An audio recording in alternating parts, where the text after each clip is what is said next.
This video was brought to you by Ground News.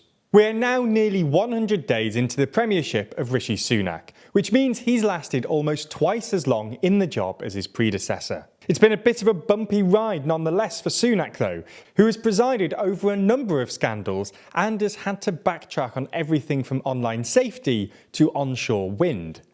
It appears that the public are not viewing Sunak particularly favourably right now either. While public polling has recovered somewhat from the Truss era, Sunak is still behind, and it looks as though Labour may be in for a huge victory at the next election. So in this video, we're going to dive into the numbers and have a look at exactly where the Conservatives and Labour are in terms of polling, and whether Sunak stands a chance of winning the next general election.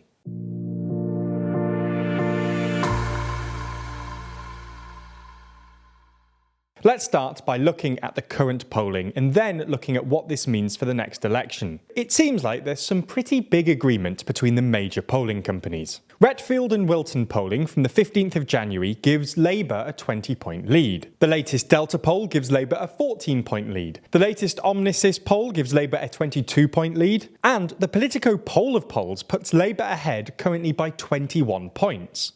If we stay on Politico's poll of polls, while Labour were further ahead in October last year, with a lead of almost 30 points, their roughly 20-point lead currently is unprecedented. Apart from their October peak, Labour haven't been this far ahead in the history of Politico's poll aggregator, which goes back to 2014. In fact, we can actually extrapolate a little from this data.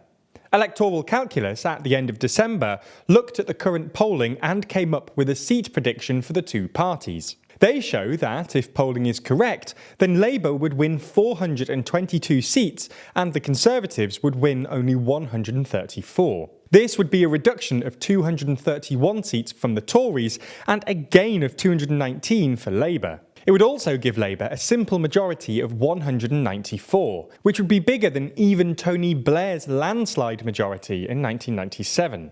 In fact, the situation looks even better for Labour when we look into YouGov's data.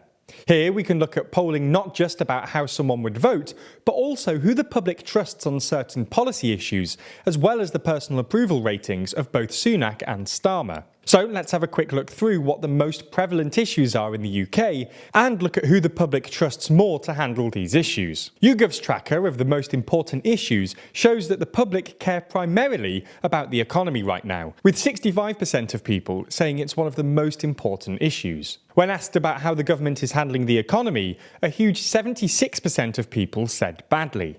Only 16% said well. As you can see, since October, far more people have been responding badly. Between June 2019 and October 2022, the largest lead that Good had was 12 points. It's now got a 60-point lead. When asked which party can be trusted on the economy, 26% of people said a Labour government led by Keir Starmer, and only 24% said a Conservative government led by Rishi Sunak. Considering that the economy is meant to be the Tories' bread and butter issue, and one that, in normal times, they should be beating Labour on comfortably, this is particularly bad news for Sunak. So, moving on to the second most important topic. Health. About 55% of people say that this is one of the most important issues right now, which is understandable when you consider the long waiting lists and general anxiety about the state of the NHS right now. Unlike the economy, this issue is something that Labour traditionally would be further ahead on.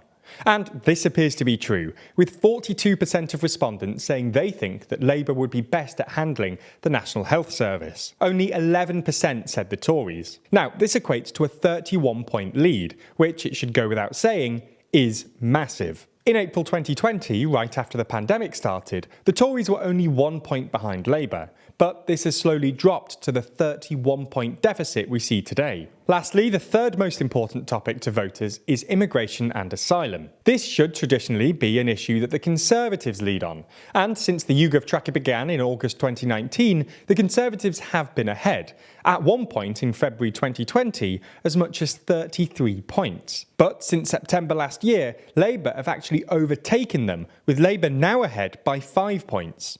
This, again, doesn't bode at all well for Sunak. So it appears that the Tories are behind when respondents are asked about who they want to vote for in the next election, and on the three main issues facing the country. Things, again, don't get better when we look specifically at Sunak's personal approval rating. On the question of how well Rishi Sunak is doing as Prime Minister, a majority say he's doing badly. In fact, 56% of respondents think he's doing badly, giving the badly camp a huge 30-point lead. Keir Starmer seems to fare a bit better with the British public, although 42% still think he's doing a bad job, and 37% think he's doing well as Labour leader. Now, it's worth having a look at what this actually means for both Sunak and Starmer. Obviously, this just isn't good news for Sunak. He's personally not particularly liked, and nor is his party, and it seems that the country just doesn't trust him on the key issues right now. The only good news is that he has 2 years before the next election to try and turn this around. However, this will be a huge task. Previously, David Cameron was about 20 points behind 2 years prior to the 2015 election, and he managed to bring the polls back to being basically neck and neck by polling day. He too was going through a somewhat tricky economic period, with his government presiding over austerity measures. There were some key differences here though. While Cameron presided over a somewhat fractured government owing to the coalition with the Lib Dems, Sunak has inherited a government that is almost broken completely by factional infighting and an inability to look past perceived differences. Let's not forget that Tory MPs toppled 2 of their leaders in 1 year. To come back from a 20-point deficit is doable. To come back from a more than 20-point deficit while the public don't trust you on the main issues or like you as leader will be very, very difficult indeed. The Tories will be hoping for some big news events to swing things back in their favour, but they're going to need a lot of good news. If you want to follow news as it plays out, you'll want to check out my favourite news service, Ground News.